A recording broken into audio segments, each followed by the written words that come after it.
Breaking news, Bryce Young is the number one pick for the Carolina Panthers. I'm Luis Fernandez. He's Mark Bergin. This is WRAL Triangle and Two. A bit of an emergency pod type situation. We're going to give you instant reactions to the pick by the Panthers here. Number one overall, going with Alabama quarterback, the first Alabama player to be selected number one overall. Bryce Young, he's pretty good, Mark. What are your first thoughts? Love him or hate him, we're going to be talking about his size between now and week one of the 2023 season, Lewis. And this was pretty clear really from mid-April when the odds really shifted. Early on when the Panthers got the number one overall pick, it looked like, okay, it was going to be C.J. Stroud out of Ohio State. And then something flipped and the odds changed drastically in Young's favor. For better or for worse, you've got Bryce Young, 5'10", 204 pounds. So, Lewis, you've got the numbers on how the odds are stacked against him in terms of the history of undersized quarterbacks in this league. You're hoping that Bryce Young is an outlier, that he's an exception, not the norm when it comes to smaller quarterbacks in the NFL. Sure. We have a video on WRL Sports Fan right now, but, there's 522 quarterbacks have been drafted since 1970. I believe it's 21 of them were 6 foot even. And that's where you have like Joe Theismann and Drew Brees, who have won Super Bowls. Joe Theismann won an MVP. Drew Brees finished runner-up to MVP twice. By the way, did you know that Joe Theismann's name is actually Joe Theismann, but he had it changed when he was trying to get a Heisman at Notre Dame?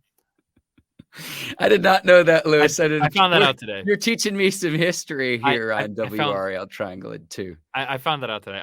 Back to the topic at hand. Quarterbacks that are 5'11". If I off the top of my head, if I remember, it was, I want to say 6 of them in total, maybe a little bit more than that. But Russell Wilson really is the guy to write home about. Obviously, he's won a Super Bowl. And then when it comes to 5'10", that's the shortest that a quarterback has been when they were drafted since 1970. And the 3 quarterbacks, the second guy's escaping me, but the 2 main ones are Kyler Murray and Doug Flutie. Those are the main ones. So both of them had success. And I think the big key there is those that were drafted at 5'10", they had a lot of production in college. They won the Heisman. Bryce Young now adding to that mix, being 5'10" and I think a quarter technically. He won the Heisman. He's the only Alabama quarterback to ever win the Heisman. Mm-hmm. And so he continues to add that to the mix. 9. Then this will be the last stat I rattle off here, but 9 quarterbacks at 6 feet tall or shorter have started a playoff game that were drafted since 1970. And 3 of them have won a Super Bowl, and those are Joe Theismann, Russell Wilson, and Drew Brees. So, yeah, it's working against the odds, but it is not impossible, that's for sure. Lewis, it's really 50-50 when it comes to quarterbacks, especially in the first round. And I'll say this, what stuck out to me tonight was how buttoned up Bryce Young was with all of his responses. They seemed a little rehearsed, but I'd rather have your quarterback be the face of the franchise, the CEO. That's how you have to comport and how you have to conduct yourself. Now, whether he's successful or not, I've always said, you got to have 5 bodyguards in front of him. But I look at the quarterbacks in the NFC South division, and what are we working with? It's a lot of mediocrity, Lewis. It's an empty cupboard. The Buccaneers have Baker Mayfield and Kyle Trask, who we don't know what to expect. Saints have Derek Carr, who's a serviceable veteran. Falcons have Desmond Ridder and Taylor Heineke. So if Bryce Young's worth his merit, maybe not in 2023, maybe 500 gets you into the playoffs, but what does success look like with this pick? It's being around 500, being in one of the worst divisions in the NFL. Maybe you can sneak into the playoffs, but come 2024, 2025, while Bryce Young's on his rookie deal, you hope that the Panthers can get back into contention, not just in the NFC South, but in the NFC overall. Go back to a Super Bowl. That's the hope with this pick. Exactly. I mean, and I don't think the NFC South is going to be as bad as last year, just because I don't think it's possible for them to be as bad as they were last year. The Panthers had one of the worst offenses in the league, had a solid defense, and they were right there. You almost won the division at the very end, if not for a couple of games against the Buccaneers there. But I think the Saints will be better. I think Derek Carr, he's going to have some great weapons, Chris Olave and Michael Thomas, if he ever stays healthy. In New Orleans, I think he's got a lot of possibilities there. Alvin Kamara. So I still imagine that the Saints are going to be the front runners in that division. But if the Panthers were able to accomplish what they did last year with the team they had, adding a quarterback like Bryce Young, who I think comes in with a lot of the intangibles already. He comes in with a lot of the ready to go type skill sets that you need in the quarterback. A lot of things that Bryce Young is so good at are hard to teach. If Bryce Young was 6'2", and I know he's not 6'2", but if Bryce Young was 6'2", this would have been no question easy slam dunk. Panthers might not have been able to get him because maybe more teams would have been trying to trade up to that number one pick. Yeah, good point. So if I'm a Panthers fan, I look at this as like, man, this is a really good place to be at. You see if he can get you out of kind of that NFL purgatory and get you into a position where you're in the playoffs and hosting games at Bank of America Stadium, if not at the very least, trying to go have some fun. Yeah, and trying to get your quarterback that they haven't had since Cam Newton left for the first time, Lewis. That's really the big thing, whether it was Bridgewater and then Baker Mayfield and Sam Darnold, and it's just like I could go on and on. Bryce Young becoming the first ever number one overall pick for Nick Saban. I thought that was pretty incredible. And then how about Bryce? Alabama in general, too, just in general. Bryce Young and Will Anderson, first Alabama teammates drafted in the top 5 of the NFL draft. So congrats to both of those players. Anderson going to the Texans. Texans very aggressive, taking C.J. Stroud at number 2, and then trading up in a trade with the Cardinals to get Anderson. Lewis, I mean, I don't know. I still, part of me says, should they have gone Stroud? Should they have gone Anthony Richardson? Time will tell. But I thought you hit the nail on the head with your segment, is that you're banking on that Bryce Young is the exception, not the rule when it comes to undersized quarterbacks. And there's people with a lot of offense of experience, not just Frank Reich, but Jim Caldwell, Josh McCown in the Panthers organization that collectively they make this decision. And we'll look back on this, not just this season, but in years 2, 3, and 4, while Young is on his rookie deal, if he's worth his salt. And we've talked about this on previous episodes of this show, Lewis.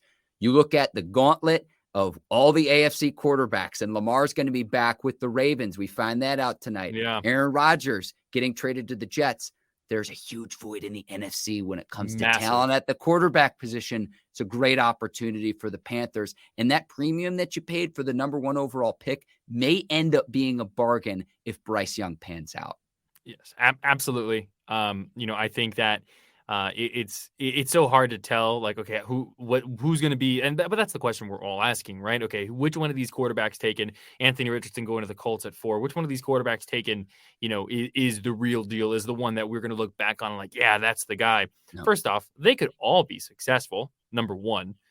Success is not necessarily. It's a coin flip, Lewis. When it comes to quarterbacks, if it was an exact science, I think there'd be a heck of a lot more good quarterbacks in the NFL. Yeah, I think at this point, like I always look at if someone has the mental tools to handle quarterback, the processing, the ability to read defenses, handling a lot on their plate, all of that kind of stuff, and then if that is, to me, that sets a floor, and that's okay. Where do the physical tools take them as well?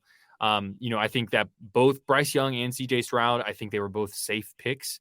I think that they makes total sense. I totally understand why they go 1 and 2.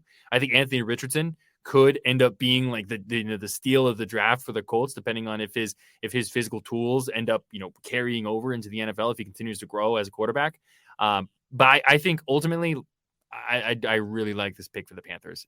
I feel very good about Bryce Young for the Panthers. Now it's all about Carolina doing what they can to build around him. Yep. Rookie quarterbacks, a lot of times, really talented ones, will struggle, will fail because the team does not build around them. So they need to continue to draft offensive linemen, protect him, help him learn to protect himself. But when it comes to coaching staffs, I really don't think that there is a better staff for a rookie quarterback right now to walk into than what the Panthers have in Charlotte. whether it be Frank Reich Lewis, or I want anything. to wrap here. I want to ask you, I kind of outlined how I project Young going to the Panthers this season beyond. What constitutes success? How is Young successful with this pick? What would be a successful season in 2023 and beyond with this pick tonight? It's tough. I think it's tough to say in this season, right? Because I want to look at what the Totally schedule there is, with all you. this stuff. Yeah. If Bryce Young develops, and if you feel like, just purely from a quarterback perspective, if you feel like Bryce Young is a better quarterback at the end of the season than he was at the beginning, I think that is a success. Now, what does that look like team wise? I think if Bryce Young has a good season, I feel very confident the Panthers are in contention to win the NFC South. If he is doing well, I think they are right there. And then big picture as a whole, if you get Bryce Young to his second contract, because with the quarterback market, the way things work, if you're giving a quarterback a second contract, then that means that he is your guy and you love him because you're going to be paying him a boatload of money, like we saw with Jalen Hurts and Lamar Jackson this week. Yeah. Joe Burrow's going to be making $60 million, Lewis. Let's be honest here after this Lamar news tonight. It's so funny when you look at like the little ratchets of, the quarterbacks just kind of getting more paid and more paid and more paid. It's like Lamar Jackson was like $5 million more guaranteed than Jalen Hurts. And now it's going to be like, okay, here comes Justin Herbert with $5 million more guaranteed. Now here's Joe Burrow with $5 million more guaranteed. The salary cap is just going to be through the roof with these quarterbacks. I'll say one other thing. Keep him upright, keep him healthy. And when he's scrambling, I know he's not necessarily a scrambling quarterback. Get out of bounds, teach him to slide. Let's get Bryce Young throughout the duration of the 2023 season healthy and on the field. It might not be fireworks and lighten up the scoreboard right away. Stay patient, surround him with some talent, see what he can do. If you get 5 bodyguards in front of him, and they've got one in Ike Ekwonu at the left tackle position, the 6th overall pick a year ago out of NC State. You get 4 other guys up front, and you're going to be rolling here in no time. But you got to be patient. It's not going to be dynamic right away.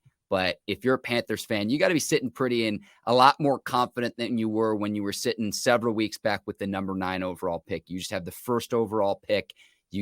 There's finally optimism and excitement really for the first time again since Cam Newton left town for the first time, Lewis. That's where I'm at tonight. I agree. I think that's fair. That is going to do it for us. Just a quick little instant reaction here on the Panthers picking number 1. Thank you all so much for watching WRAL Triangle and Two. Find us wherever you listen to your podcast. Find us on the 999 The Fan YouTube page. Find us on WRALSportsFan.com. We'll see you on Monday with more reaction from the Panthers draft. 5 more picks to go. We'll see y'all later.